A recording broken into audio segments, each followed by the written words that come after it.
Gramps and the Vanishing Year by Pops. It was the beginning of the third year, and Hogwarts was quieter than usual. Too quiet. There were no loud welcomes at the tables, no enchanted frogs leaping through the halls, no mischievous fireworks. Instead, hushed murmurs filled the corridors, and students walked in pairs, glancing over their shoulders. By the end of the first week, 5 students had vanished. No note, no scream, no trace. Just empty beds and cold pillows. There was a silence of the castle. Reggie, Liam and Percy were no longer naive little second years. They'd seen too much in the first 2 years. But this felt different. This wasn't magic. This wasn't dark magic, rising or cursed rooms hidden in the castle. This was something older, something listening. The professors said nothing, and the headmistress denied anything unusual.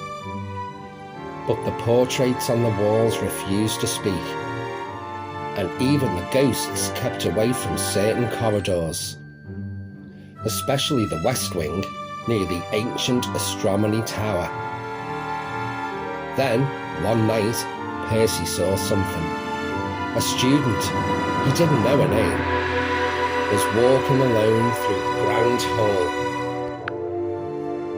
She turned and vanished mid-step, her body folding inward like paper being swallowed by wind.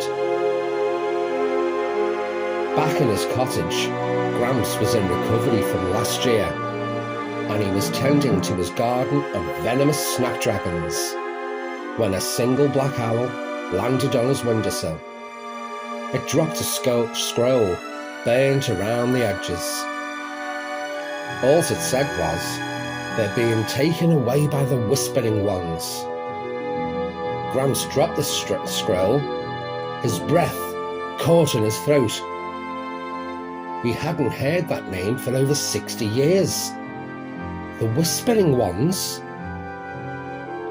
They were a myth, a horror story whispered among unspeakables and old warlocks. Not living creatures, not spirits, but echoes. Remnants of failed magical experiment that tried to pierce the veil within time. They fed on thought. They travelled through silence. They took what they wanted, and no spell could stop them. Gramps packed his wand, a flask of liquid warding, and a charm that burned constantly against his chest. The mark of remembering. He used it once during the siege of Durmstrang. Now he needed it again. And this time he wasn't sure he'd make it back. Gramps returned to Hogwarts under no disguise. McGonagall met him at the gate. "This isn't just a school anymore," she whispered. "It's a hunting ground." Together they formed a secret pact. Gramps, the boys, and a few trusted students began mapping the disappearances. The pattern was strange. Students vanished only during the 3rd hour after dusk, and always near a mirror, window, or pool of still water. "I think they're not vanishing," Reggie said one night. "I think they're being reflected away." They discovered it in an abandoned wing, a room sealed behind bricks that were part of the original blueprints. Inside, there was nothing but a mirror. "Not just any mirror," Leo whispered. "If you stood too close, it would say your name, then your fears, then your secrets. And if you listened long enough, it would show you a door." A student named Harry stared at the mirror too long. A pale, eyeless version of himself appeared in the mirror and smiled. Suddenly, the real Harry began to fade. First his hand, then his voice. "He's being reflected out," Percy screamed. Gramps acted fast. He thrust his mark of remembering onto Harry's chest, forcing his soul to anchor back into the real world. Harry collapsed, coughing. "It wanted to keep me where the others are." That night, using an ancient spell of mirroring, they stepped through the cursed reflection. The other side was not Hogwarts. It was twisted, inverted version, dark and lifeless. The sky bled black mist. The castle loomed in impossible geometry. And there, floating above the shattered Great Hall, were the missing students, trapped in glass orbs, faces frozen mid-screen. And watching over them were the Whispering Ones. They were tall, thin, featureless, cloaked in silence.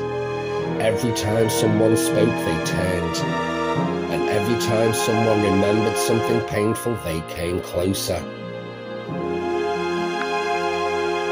Gramps realized the truth. The Whispering Ones fed on memory. That's why they took students. They were young, emotional, vulnerable. Their minds full of strong, chaotic thoughts. To save them, they had to give up something the Whispering Ones couldn't consume. So Gramps offered his own name. He cast a sacrifice spell, known only to a few of the Department of Mysteries. His name, his identity, erased from magical memory. He would become a blank spot, invisible to beings that fed on the mind. And with that emptiness, he struck. He shattered the glass prisons. He sent the boys running back through the mirror. He faced the Whispering Ones alone. The students woke up in the hospital wing. The professors never spoke of what happened. The mirror was gone. The West Wing collapsed in unexplained structural failure. And the boys, they searched every book, every record and every diary, but there was no trace of Gramps. Not his name, not his photo, not even in their memories. Until Percy one night saw something in the reflection of his goblet. A figure, old, silver-haired, smiling, and behind him, etched in fog on the mirror's glass, "I remember you. That's enough." The end. Good night, boys.